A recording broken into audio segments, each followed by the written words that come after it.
मित्रों, जब कभी कभी किस्मत साथ नहीं देती तो पूरी मेहनत से किया गया कार्य में भी सफलता नहीं मिलती।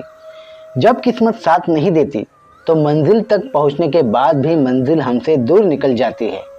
इसीलिए दोस्तों, हमारी मेहनत के साथ साथ कुछ योगदान हमारी किस्मत का भी होता है। तो दोस्तों, आज के इस वीडियो में हम जानने वाले हैं कि जब किस्मत साथ ना दे तो क्या करें। दोस्तों, इसे हम एक कहानी के माध्यम से समझते हैं। तो दोस्तों, मैं हूं मिलिंद गवस और आपका ज्ञान मंच के चैनल पर स्वागत है। एक बार की बात है, महान ज्ञानी ऋषि मुनि के शिष्य जयंत कहीं जा रहे थे। रास्ते में उन्होंने देखा कि एक अधेड़ व्यक्ति एक चट्टान पर बैठा रो रहा है। वह उसके पास गए और बोले, क्या बात है वत्स, तुम कौन हो और क्यों रो रहे हो? जयंत की बात सुनकर उस व्यक्ति की सिसकियां थम गई। वह अपने आंसू पोंछते हुआ बोला, मैं पास के गांव का रहने वाला एक बदनसीब व्यापारी हूँ। मैं जो भी काम करता हूँ वह बिगड़ जाता है। व्यापार के चक्कर में मैंने अपनी पत्नी के गहने गंवा दिए। मैंने अपने परिवार को भी खो दिया, यहाँ तक कि मेरा घर भी गिरवी पड़ा है। मुझे तो लगता है कि मैं किसी काम का ही नहीं हूँ, मेरी किस्मत ही खराब है। उसकी बात सुनकर जयंत बोले, हे वत्स, तुमसे किसने कहा कि तुम्हारी किस्मत खराब है? जरा मैं भी तो जानूं कि तुम्हारी किस्मत में क्या खराबी है। वह व्यक्ति बोला, पहले मैं खेती करता था, पर हर साल उसमें घाटा होता था। कभी सूखा पड़ जाता तो कभी ज़्यादा बारिश के कारण फसल बर्बाद हो जाती। इससे परेशान होकर मैंने व्यापार करने का निश्चय किया। मैंने पत्नी के गहने बेचकर अपना व्यापार शुरू किया, लेकिन मेरा व्यापार नहीं चला। शुरू में परिवार वालों ने मेरा साथ दिया, लेकिन जैसे जैसे मुझे नुकसान होने लगा, मेरे परिवार वाले भी मुझसे दूर हो गए। मैं ये सब उनके लिए ही कर रहा था, लेकिन अब वो लोग मुझे देखकर नजरें फेर लेते हैं और मुझे ही मेरे परिवार की दुर्दशा का जिम्मेदार ठहराते हैं। उस व्यक्ति ने एक लंबी सांस ली और फिर बोला, मेरा एक मित्र है, उसने भी मेरे साथ अपना व्यापार शुरू किया था। उसका व्यापार अच्छा चल रहा है। वो जब भी मेरे घर आता है तो अपनी सफलता की कहानियां सुनाता है। उसकी बातें सुनकर मेरे घर वाले भी कहते हैं कि उसे देख और कुछ सीख। हमें तो लगता है कि तेरे बस का कुछ भी नहीं है। उन लोगों की बातें सुनकर अब तो भी लगने लगा कि शायद मेरे बस का कुछ भी नहीं है। अब तो मुझे अपना जीवन ही व्यर्थ लगने लगा है। मेरे मन में ख्याल आता है कि अपना जीवन समाप्त कर लूं। मैं यहाँ आया भी इस इरादे से था, लेकिन हिम्मत नहीं कर पाया, इसलिए यहाँ एकांत में बैठा विलाप कर रहा था। तब भी जयंत बोले, ओह, तो ये बात है। वैसे क्या तुम इसके अलावा और कुछ भी कहना चाहते हो? उनकी बात सुनकर वह व्यक्ति बोला, हाँ, एक और, मेरा हर काम खराब हो जाता है। और दूसरा, मेरा मित्र है जो हर समय मुझे नीचा दिखाने का प्रयत्न करता रहता है। मुझे समझ में नहीं आता कि मैं क्या करूं। जयंत बोले, क्या तुम अपने मित्र की बातें सुनकर दुखी हो? हाँ, मैं उसकी बातें सुनकर स्वयं दुखी हो जाता हूँ, उस व्यक्ति ने जवाब दिया। जयंत ने पूछा, तुम्हें किस बात का दुख होता है? अपने असफल होने का या फिर मित्र के सफल होने का? उनका सवाल सुनकर वह व्यक्ति एक पल के लिए सोच में पड़ गया।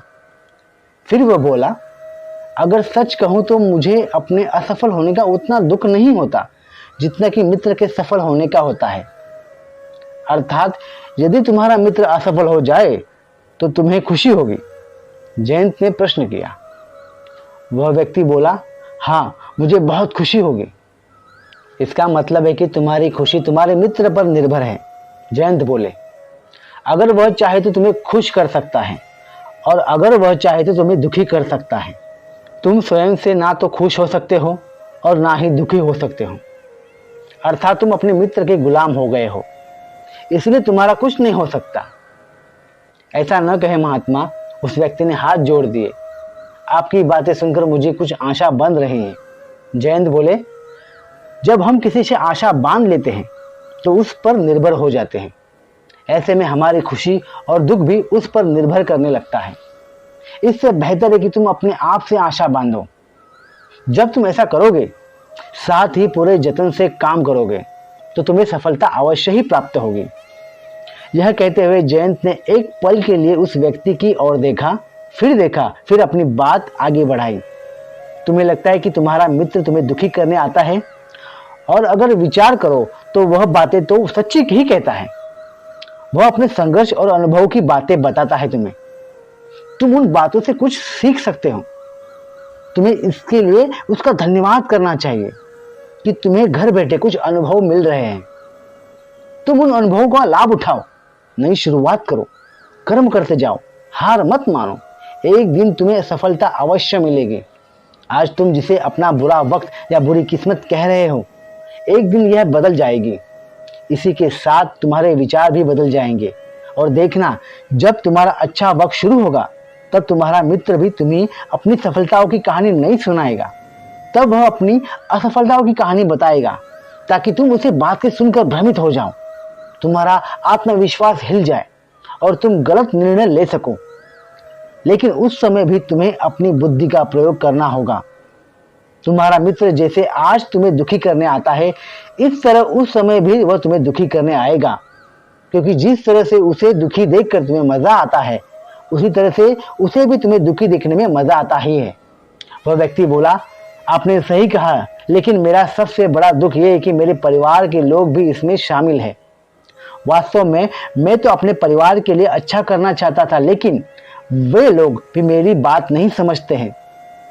वह भी मुझे गलत ही कहते हैं और अब तो मेरे साथ भी नहीं है। जयंत बोले, मैं सब समझ गया। तुम सांत्वना चाहते हो। वास्तव में इस दुनिया में सभी लोग सांत्वना ही चाहते हैं। हम चाहते हैं कि हम जब भी कुछ करें तो लोग हमारी प्रशंसा करें, लेकिन आमतौर से ऐसा नहीं होता है। इसलिए हम दुखी हो जाते हैं। हमें लगता है कि हमारे मित्र परिवार वाले सब मतलबी हैं। लेकिन तुम अगर किसी को अपना परिवार मानते हो और उसके लिए कुछ भी करना चाहते हो, तो तुम्हें ऐसा क्यों लगता है कि तुम दूसरों के लिए कुछ कर रहे हो? वास्तव में तुम अपनी खुशी के लिए कर रहे हो। इसलिए परिवार के लिए कुछ करना वास्तव में अपने लिए ही करना होता है। लेकिन अगर ऐसा करते समय तुम्हें लगता है कि तुम दूसरे के लिए कर रहे हो, तो तुम दुखी रहोगे। अगर तुम्हें लगता है कि तुम अपने लिए कर रहे हो, तो तुम खुश रहोगे। क्योंकि जब तुम अपने लिए कुछ अच्छा करते हो या करना चाहते हो, तब तुम्हें सांत्वना की जरूरत नहीं पड़ती है। जयंत की बातें सुनकर उस व्यक्ति के चेहरे के भाव बदल गए। वह बोला, आप सही कह रहे हैं, मैं समझ गया। अब तक मेरी किस्मत खराब इसलिए थी क्योंकि वह दूसरों के हाथ में थी। अब मैं अपनी किस्मत को अपने हाथ में रखूंगा। मैं फिर से प्रयत्न करूंगा, पूरे मन से काम करूंगा और जब तक सफलता नहीं मिल जाती चैन से नहीं बैठूंगा। उस व्यक्ति की बात सुनकर जयंत मुस्कुराए और उसे एक छोटी सी डिबिया देते हुए बोले, इस डिबिया को हमेशा अपने पास रखना। इसमें एक ऐसा राज है जो तुम्हें बड़े से बड़े दुख से भी बाहर निकालेगा। लेकिन इसे तभी खोलना जब तुम्हारे जीवन में कोई रास्ता ना दिखाई दे और तुम्हें लगे कि सब व्यर्थ है, यह दुनिया व्यर्थ है और यहाँ रहना भी व्यर्थ है। उस व्यक्ति ने जयंत को धन्यवाद दिया और डिबिया को लेकर चला गया। उसने नए उत्साह के साथ फिर से अपना व्यापार प्रारंभ किया। उसका व्यापार चल निकला। अपनी मेहनत और लगन के बल पर वह एक बड़ा व्यापारी बन गया। परिवार वाले भी उसके साथ आ गए और उसका जीवन हंसी खुशी बीतने लगा। अब वह भूतकाल का रोना छोड़ चुका था। वह भविष्य काल की चिंता नहीं करता था, बस अपने वर्तमान को संभालने में लगा रहता था। और जो कुछ भी वह करता था वह अपने लिए ही करता था, अपनों के लिए करता था। इसलिए वह प्रसन्न था। उसके जीवन में अब कोई दुख नहीं था। लेकिन वक्त हमेशा एक जैसा नहीं रहता है, वह बदलता रहता है। उसके जीवन में भी बदलाव आया। एक दिन उसके राज्य पर पड़ोसी राजा ने चढ़ाई कर दी। उसने इस राज्य पर अपना कब्जा कर लिया। उसके सैनिकों ने चारों ओर लूट मार मचा दी। उन्होंने व्यापारी का सारा धन लूट लिया। उसे घर में आग लगा दी। जान बचाने के लिए उसने अपने परिवार के साथ वहां से भागना पड़ा। वह व्यक्ति अपने परिवार के साथ कई दिनों तक इधर उधर भटकता रहा। वह दाने दाने को मोहताज हो गया। उसका बच्चा बीमार हो गया। इलाज के अभाव में वह तड़पने लगा। यहाँ देखकर उसका हृदय चित्कार कर उठा। वह कैसे अपने बच्चे का इलाज कराए? उसके पास तो खाने के लिए पैसे भी नहीं थे। ऐसे में उसे एक बार फिर निराशा ने घेर लिया। उसे लगने लगा कि उसका जीवन व्यर्थ है, सारी दुनिया व्यर्थ है, किसी भी बात का कोई मतलब नहीं है। भले ही आप जीवन में कितना भी कुछ कर लो, कितनी भी सफलता हासिल कर लो, पर अंत यह जीवन समाप्ति होता है। तो फिर ऐसे में जीवित रहने का क्या फायदा। इससे यह अच्छा है कि वो अपना जीवन समाप्त कर ले। लेकिन तभी उसके दिमाग में जयंत की दी हुई डिबिया उसे याद आई। उसने उत्सुकता के साथ उसे खोला। डिबिया के भीतर एक पर्ची रखी हुई थी। पर्ची पर कुछ लिखा हुआ था। उसे पढ़कर उसकी आंखों के आगे छाया का निराशा का अंधेरा छट गया और वो मुस्कुरा पड़ा। पर्ची पर लिखा हुआ था, यह समय भी बीत जाएगा। उसने डिबिया को अपनी मुट्ठी में रख लिया और एक नई शुरुआत के लिए उठ खड़ा हुआ। दोस्तों, अगर आप भी ऐसी ही परिस्थिति से गुजर रहे हो तो निराश ना हो। अपने अतीत पर शोक मत करें, ना ही भविष्य की चिंता करें। अपने वर्तमान को जिए और उसे बेहतर बनाने के लिए सच्चे मन से प्रयत्न करें। यकीन मानो, जल्द ही आपकी किस्मत भी बदलने वाली है। तो दोस्तों, खुद पर और भगवान पर भरोसा करके हमेशा आगे बढ़ते रहें। इसे आज नहीं तो कल सफलता जरूर मिलेगी। तो दोस्तों, कैसी लगी आपको यह वीडियो कमेंट में जरूर बताना। आपको यह जानकारी अच्छी लगी होगी, वीडियो को लाइक जरूर करें। कमेंट में जय श्री कृष्ण अवश्य लिखें। साथ ही चैनल को सब्सक्राइब जरूर करें। आप सभी का धन्यवाद।